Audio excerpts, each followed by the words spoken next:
발해인들이 동해로 떠났던 출발지는 어디일까? 그 해답을 찾기 위해 취재팀은 블라디보스톡 종합대학을 찾았다. 그곳에서 발해에 대해 남다른 관심을 가지고 있는 한 학자를 만나기 위해서였다.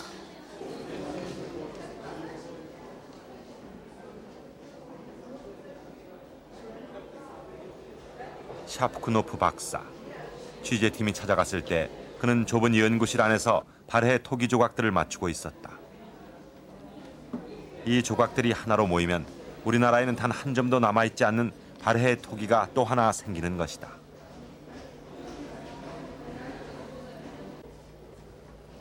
평생을 발해 연구에 바쳐온 샤프크노프 박사는 발해사에 관한 세계적인 권위자다. 그가 발로 뛰어다니며 수집한 발해 유물만 해도 수만 점. 그의 연구실은 작은 발해 박물관이었다.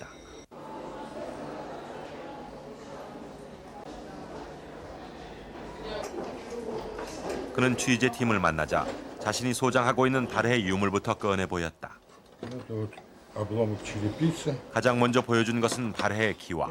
지붕 이는 거. 예. 보여줘요? 그리고 쇠로 만든 날카로운 화살촉들.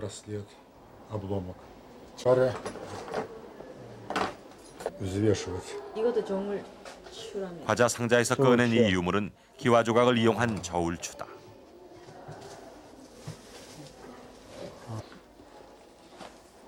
우와. 아 이건 이렇게 허리에 이렇게 되는 겁니까? 예. 아, 허리띠다가. 허리띠에다가. 야 이거 아주 잘 만들었는데요? 샤프크노프 박사는 특별히 보여줄 것이 있다며 취재팀을 다른 방으로 안내했다. Принадлежности пояса, к поясу вот крепились вот эти вот, это тоже к поясу, бубенчики, тут вот перстни. 그가 가리킨 것은 물고기 모양의 작은 조각품. 1300년이라는 세월 속에서도 녹하나 슬지 않은 채였다.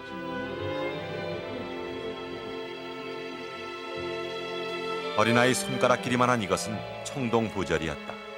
부절은 주몽이 유리왕과 나누어 가졌던 칼처럼 상대방의 신분을 확인하기 위한 물건이다. 현재 남아있는 부분은 부절의 왼쪽. 이 부절이 오른쪽과 합쳐지면 세로미연에 새겨진 합동이란 글씨가 완벽하게 완성된다. 이 부절의 왼쪽 부분을 가지고 있었던 주인은 누구일까? 부절 뒷면에 새겨진 글씨가 그 단서였다. 좌효위 장군은 당나라와 발해에서 사용된 관직으로 서열 2위 정도에 해당하는 고위직이다. 그리고 섭리계에는 사람 이름이다. 이름 끝에 계자는 발해인의 이름에서 흔히 볼 수 있다. 가루계, 미발계, 공백계처럼 결국 섭리계에도 발해 사람이었던 것이다.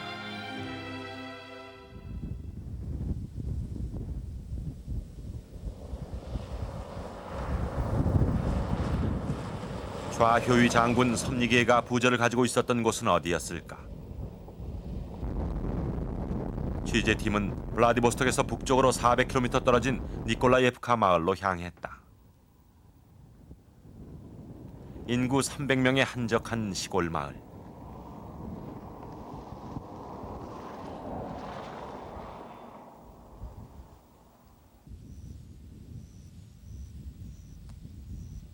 부절이 발견된 곳은 이 마을 한켠에 있는 거대한 성이었다. 좀처럼 사람의 발길이 닿지 않는 곳이었다. 성벽을 오르자 15만 평가량의 넓은 성터가 한눈에 들어왔다. 성벽은 대부분 허물어져 있었지만 돌을 쌓고 그 겉에 흙을 다진 무척이나 견고한 토성이었다.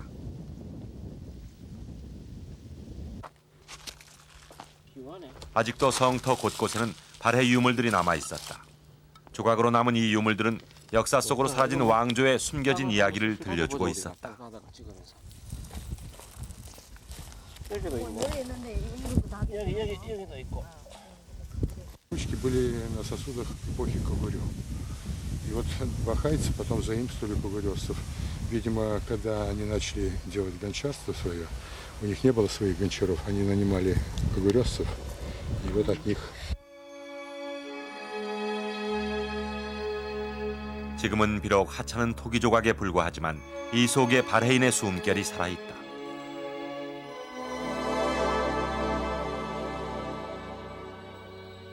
이 토기는 원래 이런 모양이었을 것이다.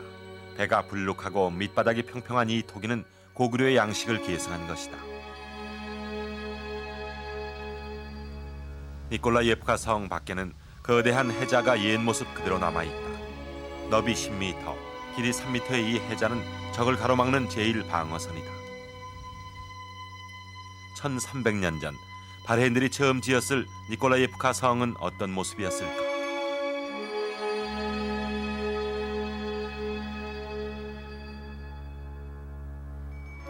성 둘레는 4km, 성벽의 높이는 10m, 해자와 옹성, 치까지 설치해놓은 니콜라이예프카 성은 한마디로 적군이 감히 넘볼 수 없는 철옹성이었다.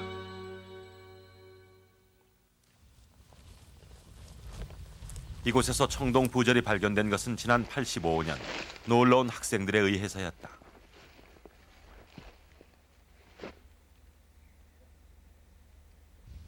우연의 일치일까?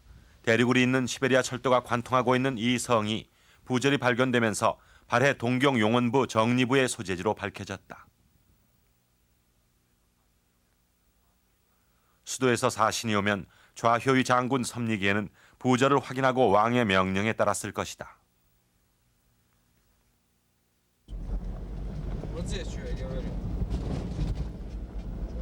부절이 발견된 동경용원부가 중요한 이유는 인근에 있는 엑스페디찌아만에서 그 해답을 찾을 수 있다.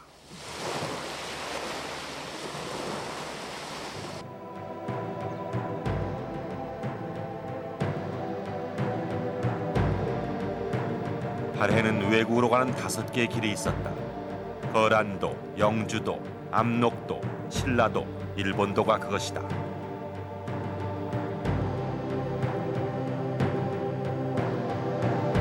상경에서 길림을 거치는 거란도, 영주를 거쳐 중원으로 가는 영주도, 압록강을 타고 산동반도로 들어가는 압록도, 동경에서 함경도를 거쳐 강원도로 내려가는 신라도, 그리고 동경에서 동해를 건너 일본으로 들어가는 일본도, 일본도의 출발지가 바로 동경용원부였던 것이다.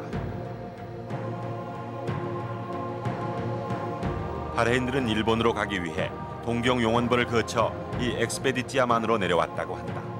엑스페디찌아는 탐험이라는 뜻이다. 그 이름처럼 발해인들은 이곳에서 일본으로 가는 탐험의 배를 띄었던 것이다.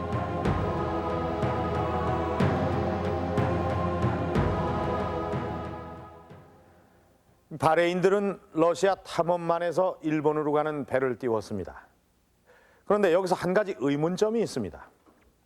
이 발해인들이 배를 띄운 시기가 한결같이 겨울이었다는 점입니다.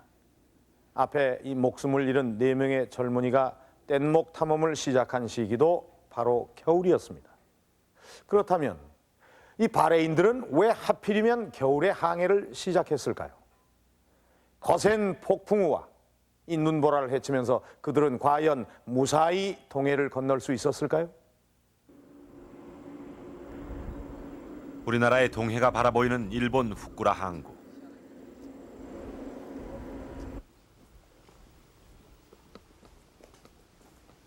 이 작은 어촌의 집집마다에는 눈에 띄는 독특한 풍경이 있다.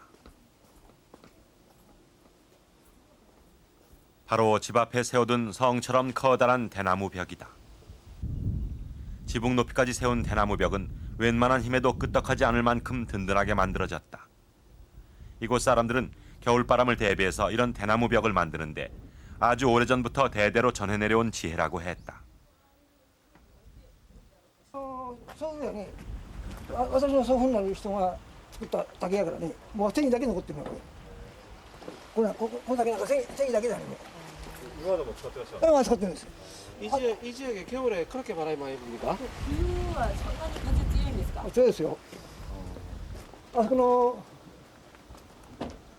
どういうの水切りっちゅうんかね。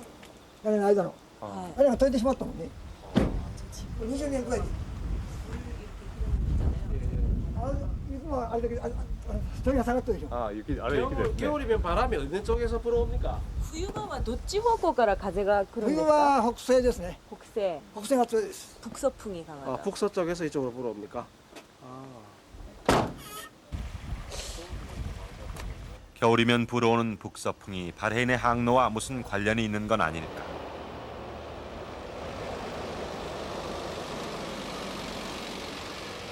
취재팀은 그 해답을 얻기 위해 한국해양연구소를 찾았다.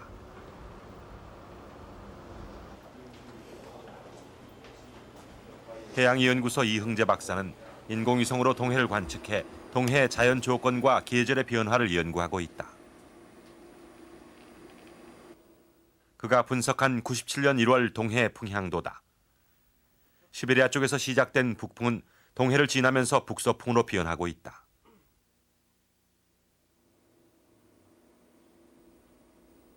만약 바레인들이 블라디보스톡에서 배를 띄운다면 이 바람만 그대로 타고 가도 어렵지 않게 일본의 노도반도 지역인 후쿠라 항구에 도착할 수 있다.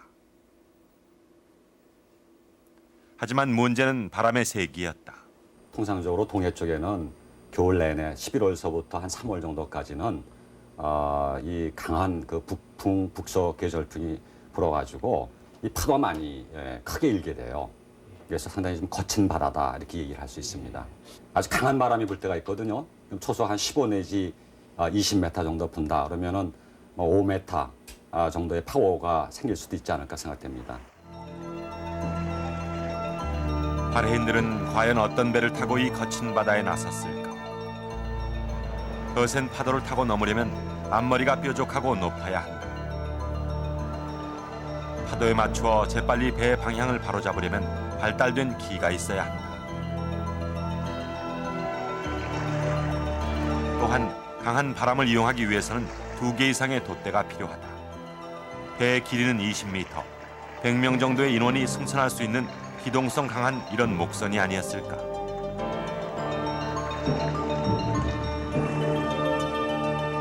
항해나 남해 같은 경우는 육지를 바라보면서 항해할 수가 있죠. 그러나 동해는 워낙 먼 거리이기 때문에 그것이 불가능합니다. 그래서 정치적인 목적이라든가 상황에 따라 차이가 있겠지만 일반적으로는 자국의 해역내까지는 밑으로 최대한 내려옵니다. 그것은 육지를 바라보면서 항해할 수 있는 것이죠. 그 다음에는 다시 먼 바다로 떠서 동해를 직항해야 됩니다. 그런데 이러기 위해서는 역시 천문항법이라는 고도의 발달된 항해술이 있지 않으면 곤란하죠. 고도의 항해술을 갖춘 바레인은 동해를 건너 일본 서해안 각 지역으로 도착하게 되는데 가장 대표적인 도착지가 바로 후쿠라 항이었다.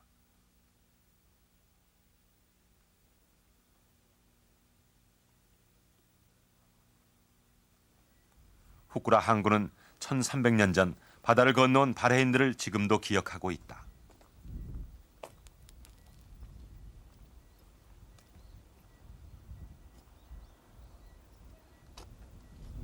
항구에 세워진 이 비석엔 발해 사절이라는 글씨가 선명하게 새겨져 있다.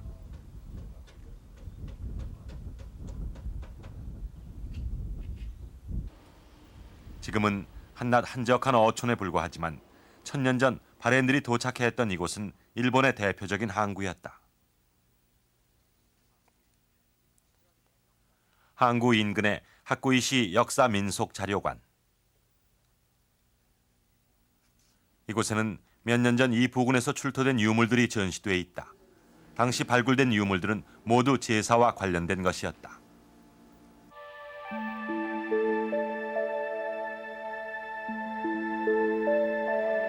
고대부터 방울은 제사에 사용된 주술 기구다. 이런 방울들이 대량으로 출토되었다면 이 지역에서 빈번하게 제사를 지냈다는 것을 알 수 있다.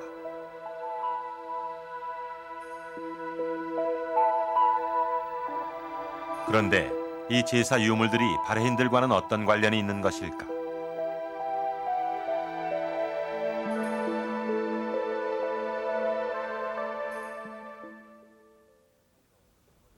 이 지방에서 중요한 제사를 주관한 곳은 바로 이곳 게다 신사다.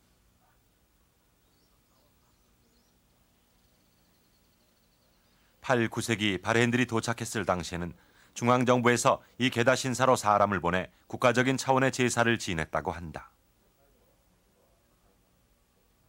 渤海の船が、日本に着いた時に、日本のお役人さんたちは、外国人が持ってくるいろいろ災いの神が都に入るのを恐れていました。それでこの場所でいろいろ儀式をやって災いの神を一回きれいにすると、そういう儀式が一つと、もう一つは、日本から渤海に渡る時に、船の安全を祈るようなそういう儀式をここでやっていたんだというふうに考えています。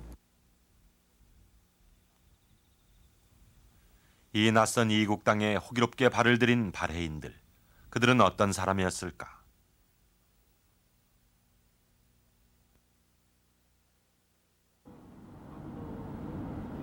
취재팀은 다시 발해의 흔적을 찾아 나라로 향했다.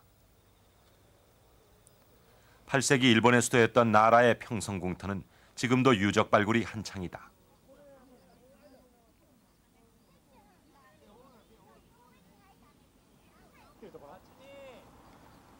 오래전 수도의 자취를 찾기 위해 유적 발굴을 해온 지 올해로 35년째지만 앞으로도 발굴 계획은 60년이 더 남아있다.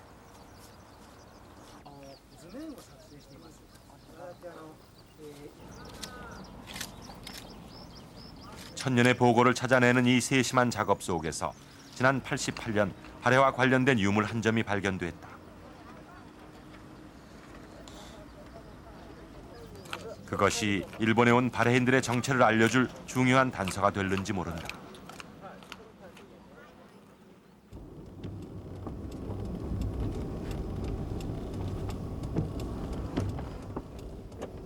취재팀은 그 유물을 보기 위해 나라 국립문화재연구소를 찾았다.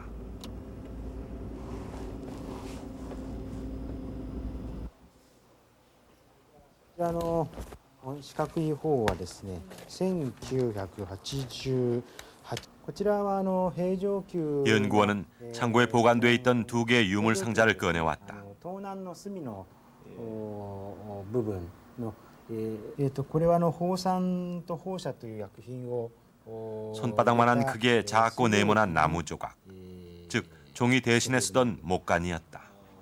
いうふうに渤海市というふうに3文字ありますが、ここに交わるという字と駅、交易、交易、交易と何回も何回も落書きまたはその字の練習をするためのものとして書いて、その一連の中で渤海市というふうに、渤海市はここに渤海市、市の字が大変薄くなっておりますけれども、読み取ることができます。 아무렇게나 흘려 쓴 글씨 중에는 분명 발해라는 글씨가 있었다.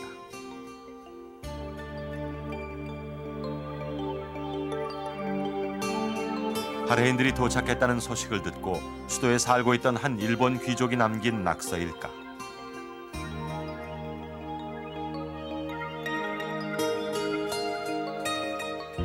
발해사 목간과 같은 시대의 유물인 견고려사 목간도 볼 수 있었다. 이것은 공식 문서인데 당시 일본이 발해를 고구려의 후예로 인식했음을 알 수 있다.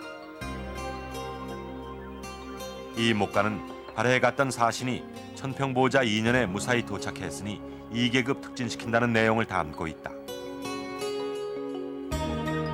두 개의 목간에 의하면 발해와 일본은 서로 사신을 파견하고 있었던 것이다.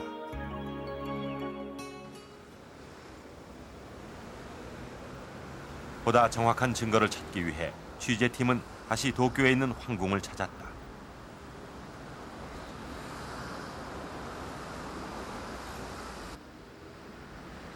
황궁 국내청에 보관돼 있다는 발해의 문서를 확인하기 위해서였다. 까다로운 절차를 거쳐 취재팀은 겨우 문서의 사본을 구할 수 있었다.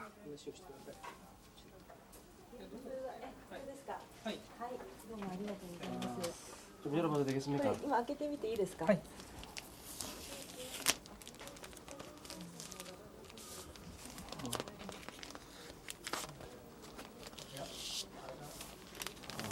취재팀에게 건네진 것은 한 장의 사진. 발해가 보낸 바로 그 문서였다.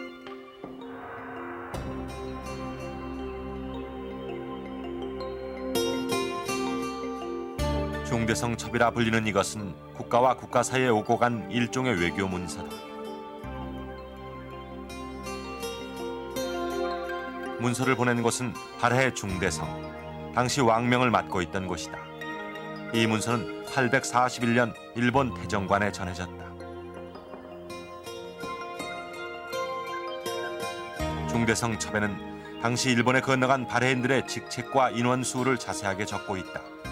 그들은 일국을 대표하는 105명의 공식 사절단이었다. 발해의 사절 중에는 천문생 한 사람도 포함되어 있었다. 그가 바로 고도의 항법인 천문항법으로 사신들을 안내한 천문 관측자였다. 중대성 첩에는 이런 글귀가 덧붙여 있다. 항해가 어려워 오래 때를 기다려왔고 이제 사신 하복연을 보내 귀국과 교류하려 한다.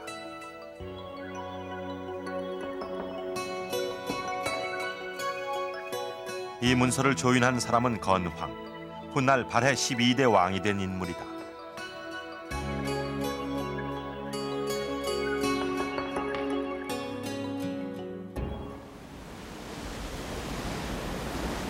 그러나 발해 사신들은 동해를 건너다 목숨을 잃는 경우가 많았다.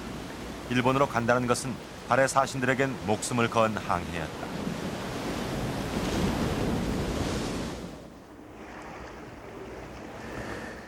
발해인들이 험난한 동해 바다를 건너 일본으로 가기 위해서는 많은 희생을 치러야 했습니다.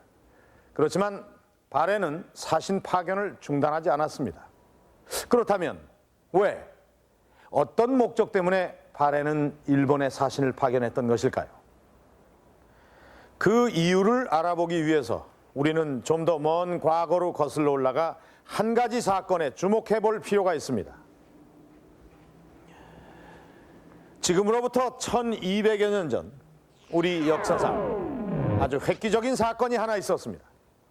그것은 바로 이 발해의 당나라 공격입니다.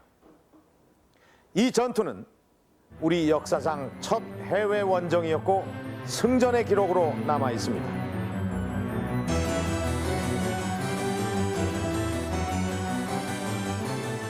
산동반도에 위치한 당나라의 등주성. 발해가 당나라 등주를 공격한 때는 732년. 대장군 장문휴는 수군정예 2만여 명을 이끌고 바다를 건너 등주성으로 진격했다. 하죽지세로 등주성을 함락한 발해군은 등주자사 위준을 죽인다. 우세한 군사력과 속전속결의 전략이 거두어낸 승리였다. 우리 한국사에서의 전쟁 개념은 주로 방어의 개념입니다. 귀 대첩이니 살수 대첩이니 모두가 크게 우리가 방어에 성공했다는 거죠. 근데 아마 우리 민족사 최초로 이 정규 군대가 외국을 공격하는 것을 결정하는 것은 이 발해가 당나라의 등주를 공격하는 이 사건이 아마 최초였고 아마 그 이후로는 없었지 않느냐 이렇게 생각합니다. 이 사건과 발해가 일본으로 건너간 사실과는 어떤 연관성이 있는지 살펴보도록 하겠습니다. 이 당시 동아시아의 정세는 이 발해에게 매우 불리한 상황이었습니다. 이 발해에게 복속돼 있던 흑수 말갈족이 이 당나라와 손을 잡음으로써 당시 발해는 서쪽으로는 당나라, 북쪽으로는 흑수 말갈, 그리고 남쪽으로는 당시 당나라와 손을 잡고 있던 그 신라에 의해 완전히 포위되는 그런 형세에 놓이게 된 것입니다. 이 삼각구도를 깨지 않는 한 발해는 존립 자체가 위태로운 절대절명의 순간이 아닐 수가 없었던 것입니다. 이런 불리한 정세를 타개하기 위한 방책으로 발해가 선택한 것은 일본이었습니다. 일본으로 하여금 배후에서 신라를 견제하게 해놓고 그 다음으로 당나라와 흑수 말갈의 제휴를 깨기 위해 등주를 공격했던 것입니다. 이 발해가 당나라를 공격했을 때 당나라의 대응은 참으로 소극적이었습니다. 이 특이할 만한 반격도 없었고 오히려 이 발해 우대 정책을 펼쳤던 것입니다. 이것은 뭘 의미하는 것이겠습니까? 이 숨막히는 정치 외교전에서 이 발해가 승기를 잡았다는 뜻이 아닐까요? 이것으로서 발해가 목숨을 걸고 동해를 건넜던 한 가지 이유는 밝혀졌습니다. 그런데 또 다른 한 가지의 이유가 있습니다.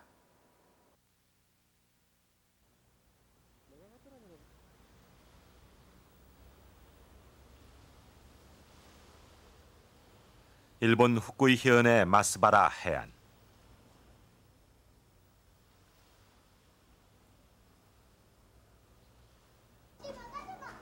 마스바라 해안 인근에는 작은 신사가 있다. 평화롭게 아이들이 뛰어놀고 있는 이 신사는 발해 사신들이 묵었던 숙소가 있었던 자리로 추정되고 있다. 하지만 지금은 신사 어느 곳에서도 발해 사신들이 머물렀던 흔적은 찾아볼 수 없다.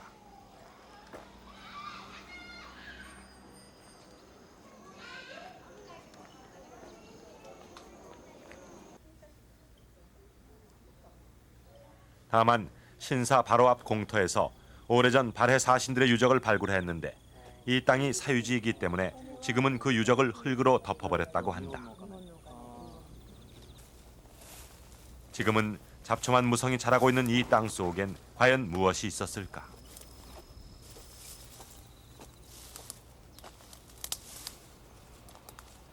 実はこの近くで火を焚いた入国の儀礼ですね、そういうことをやったのではないかと思われる場所が見つかっています。ですから一つの可能性としてこの付近に松原客館、いわゆる牧会からの人たちを迎え入れる施設があったのではないかとも言われていますね。 발해 사신들이 묵었던 숙소에서 그리 멀지 않은 곳에 또 한 군데의 유물 발굴 현장이 있었다. 8세기경 집단 거주지로 추정되는 곳이다.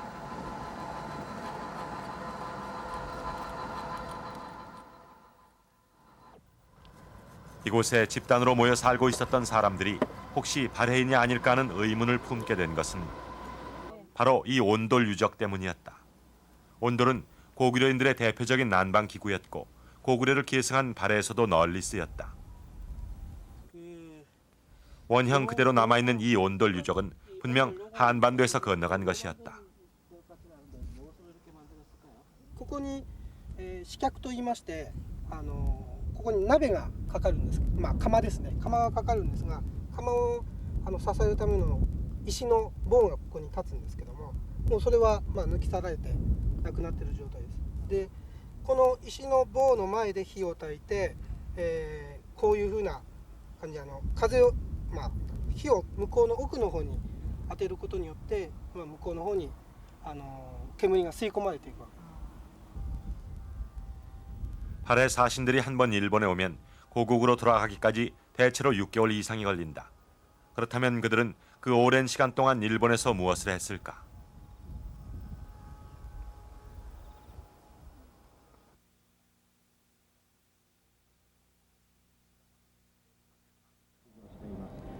발해 사신들은 후쿠라 항구에서 여독을 푼 후 수도인 나라로 이동한다.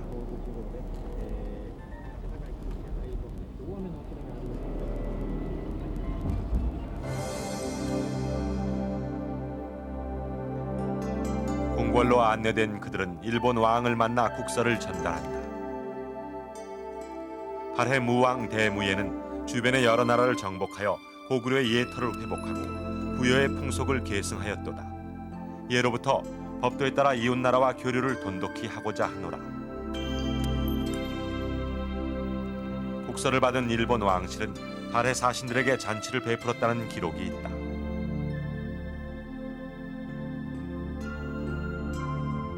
국서와 함께 사신들은 고국에서 가져온 물건을 일본 왕에게 선물한다. 사신들이 가져온 물건은 호랑이 가죽, 담비 가죽과 같은 가죽류와 산삼, 꿀 등 주로 만주와 연해주에서 생산되는 발해의 특산물이었다.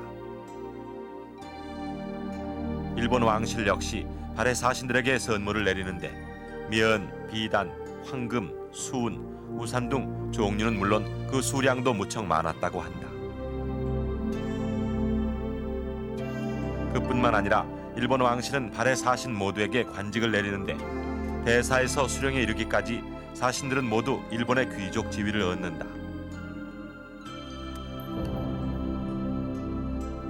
그런데 발해 사신 중에서 가장 많은 65명의 숫자를 차지하고 있는 대수령. 이 수령의 정체는 무엇일까?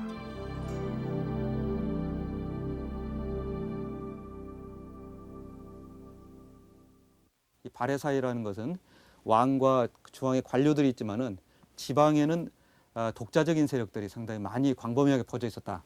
그리고 이런 독자적인 세력을 가진 사람들이 중앙의 관료 체제 밖에 있으면서도 상당히 세력을 유지하고 있었고, 발해 중앙정부에서는 이들의 세력은 이제 무시할 수 없었기 때문에 그들을 관료로 일부는 편입시켰지만은 그대로 두면서 일본에 사신 보낼 때도 같이 참여시키는 이런 여러 가지의 그 역할들을 했던 것 같습니다.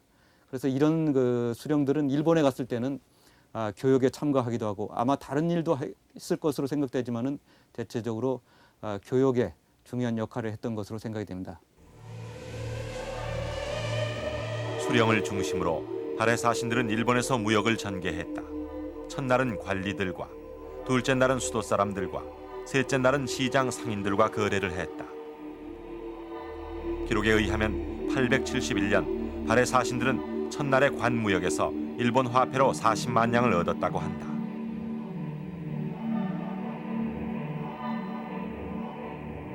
발해의 수도에서 당시 일본의 화폐 화동계진이 출토됐는데 이는 발해 사신들이 무역을 했다는 사실을 뒷받침해주고 있다. 그렇다면 당시 발해 사신들이 물건을 팔고 받았던 40만 냥의 돈은 어느 정도의 가치일까? 화동계진의 가치가 가장 높을 때는 700엔, 가장 낮을 때는 33엔이었다. 대략 150엔으로 잡아도 40만 냥은 요즘 돈으로 6억 6천만 원. 얼마만큼 일본 시장에서 그게 인기가 있었느냐면요. 일본에서 그러한 담비나 이런 가죽 옷을 금지시킬 정도로 한 분은 그 발해의 사신이 갔는데 그쪽에 왕족의 한 사람이 담비 가죽으로 8벌을 입고 나왔다는 거예요. 그게 신분의 상징이었어요. 그게. 그러니까 만일 발해에 그 가죽 옷을 입는다는 건 그 최고의 신분을 나타낼 만큼 발해 물품은 일본에서 인기 있었다는 것입니다. 이런 것으로 봤을 때 이것은 충분히 그런 그 경제적인 요건이 양쪽에 맞아떨어졌다.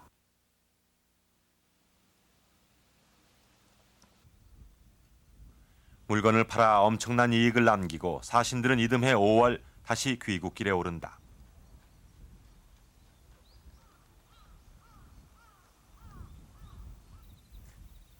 당시 후쿠라 항구에는 사신들이 타고 온 배를 수리하거나 물건을 싣고 갈 새 배를 건조하기 위해 2개의 조선소가 있었다고 전해진다. 발해인들은 그 조선소에서 직접 목선을 만들었을 것이다. 平安時代9世紀の文献にはこの福良で渤海に帰る船を作るために民衆が勝手に木を切るなという記録があるのでこの福良に9世紀に造船所があったことも知ることができます。でその場所はおそらく現在私たちが知っているこの2カ所のうちのどちらか、2カ所ともそうかもしれないしこのどちらかに造船所の遺跡が眠っている可能性があります。 발해 사신들이 돌아가는 그날까지 일본 왕실의 대접은 극진했다.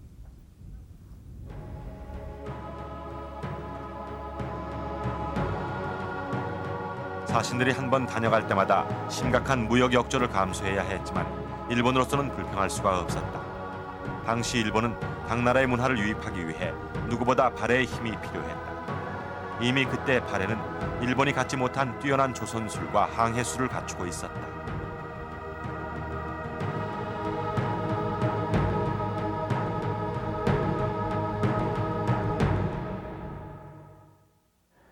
(1300년) 전 발해는 뛰어난 항해술로 동해를 장악하면서 동북아시아의 강국으로 부상했습니다. 그 증거로 한 가지 흥미로운 기록을 찾아보도록 하겠습니다.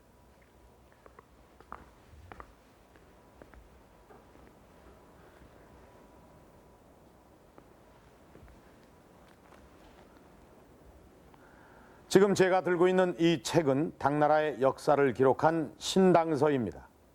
이 책 속에 발해에 대한 기록이 들어 있습니다. 발해 13대 왕 경왕에 이르러 고금의 문물과 제도를 완비하여 드디어 해동성국이 되었다. 해동성국, 동쪽 바다의 융성한 나라.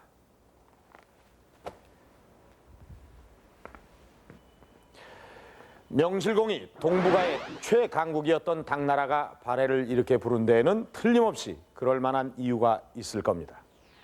어쩌면 발해는 우리의 생각보다 훨씬 더 융성한 국가가 아니었을까요? 여기에 있는 이 그림들은 발해의 한 고분에서 발견된 벽화 속의 인물들입니다. 갑옷을 입고 이 무기를 들고 있는 이 두 사람은 무사들입니다.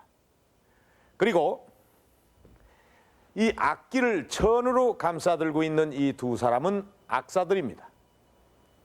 그리고 우산을 들고 있는 이 두 사람은 시종입니다. 지금 여러분이 보시고 있는 1300년 전의 이 발해인들은 과연 어떤 생활을 했을까요? 이 융성했던 발해의 면모를 알아보기 위해 이들이 살았던 이 발해의 수도 상경성을 복원해 보겠습니다.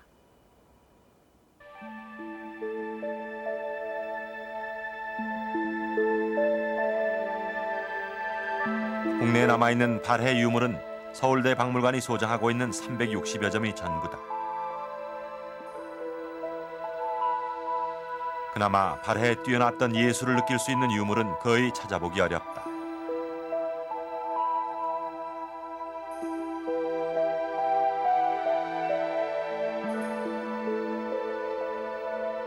그 중에서 눈여겨볼 것은 이 문자 기와다. 기와에 나타난 이 글씨는 한자와는 다른 것으로 보아 발해가 고유한 언어를 가지고 있었을 가능성을 보여준다.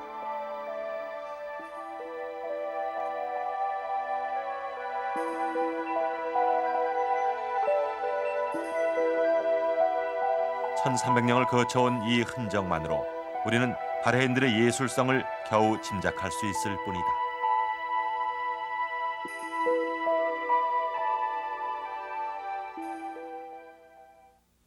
중국 흑룡강성, 수도 상경성의 터는 남아있지만 화려했던 지난날의 영화는 없다.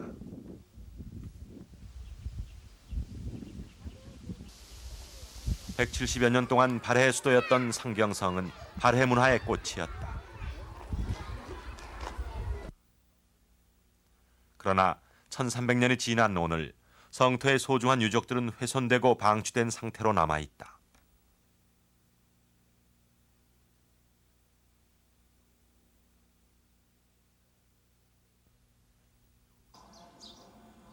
겨우 옛 모습을 그대로 간직하고 있는 6m 높이의 거대한 석등. 불교를 숭상해했던 발해는 상경성에 9개의 절을 지었고 절 앞에는 이렇게 석등을 세웠다. 상경성의 규모를 짐작할 수 있는 것은 성 밖을 두르고 있는 해자와 곧고 반듯하게 뚫려 있는 도로의 길이이다.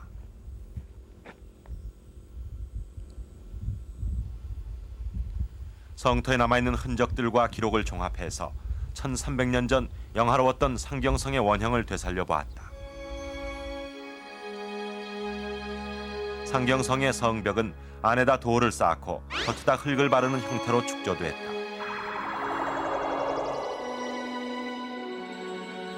완성된 성의 둘레는 총 16km, 조선시대 한성과 비슷한 크기다.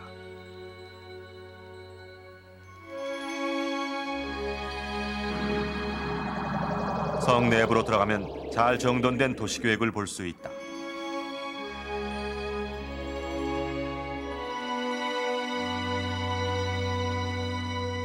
중앙으로 시원하게 뚫린 주작대로는 폭이 무려 110m.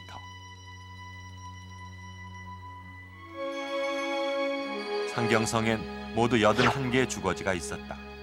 한 구역당 크기는 가로 500m, 세로 300m. 이 크기로 봤을 때 당시 상경성에는 대략 20만 명의 인구가 살고 있었던 것으로 추정된다.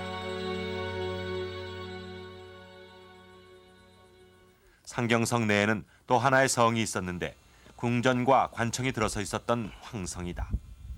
현재 남아있는 궁전 주춧돌의 크기만으로 황성의 그 거대한 규모를 짐작할 수 있다.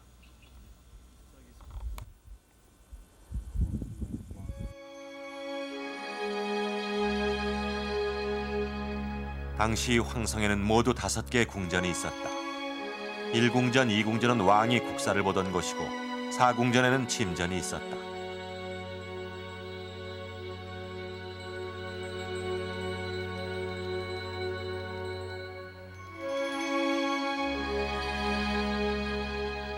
그리고 궁전 동쪽편에는 아름다운 정원이 있다. 두 개의 섬과 호수 정자가 있는 이 인공 정원은 통일 신라의 안압지와도 그 형태가 비슷하다.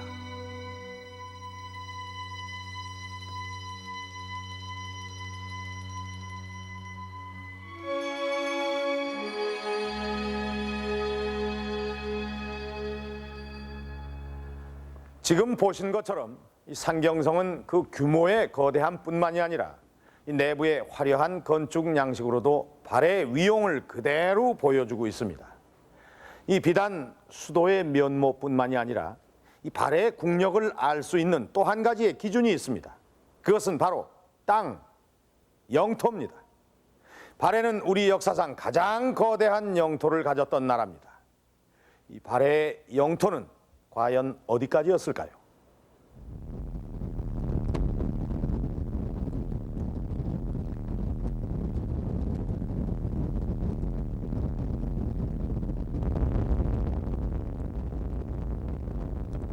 발해의 영토를 알 수 있는 단서는 유적이었다. 취재팀은 연해주 옵자부리 지역에 남아있는 발해의 유적을 찾아갔다. 이곳에 있다는 발해의 유적은 산 정상에 위치한 이름 없는 성이었다.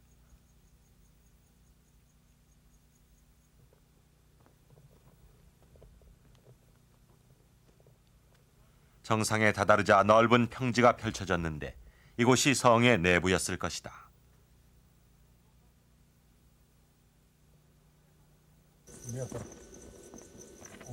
한바탕 치열한 전투라도 치른 것처럼 성은 허물어져 있었지만 성의 규모나 지리적인 위치가 예사롭지가 않았다. 현재 남아있는 성벽의 높이는 2m. 무너진 정도로 봤을 때 원래는 4m 높이 정도로 추정된다. 삼면은 이렇게 높은 성벽을 쌓았고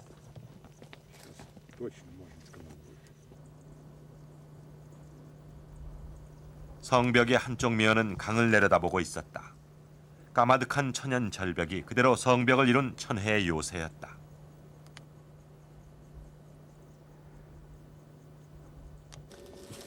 쓰러지네.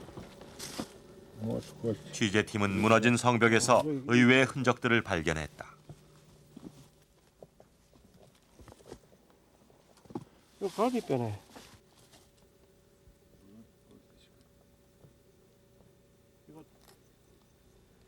성벽의 한쪽에는 불에 탄 자리도 보였다. 여기는 재 같은데. 혹시 전쟁의 흔적은 아닐까? 자네도 거두지 못할 만큼 급박했던 상황이 벌어졌는지도 모른다. 이 산성을 끼고 도는 라주돌라야 강은 얼마 전까지만 해도 수이푼 강이라고 불렸다. 수이푼, 그것은 발해의 한 도읍지 이름인 솔빈부에서 나온 말이었다. 이 성은 연해주의 솔빈부를 지키는 발해의 전초기지였던 것이다. 이렇게 러시아에서의 발해 유적은 블라디보스톡과 우스리스크 연해주 일대를 포함해서 최북단으로는 러시아 하바롭스크 지역에까지 이른다.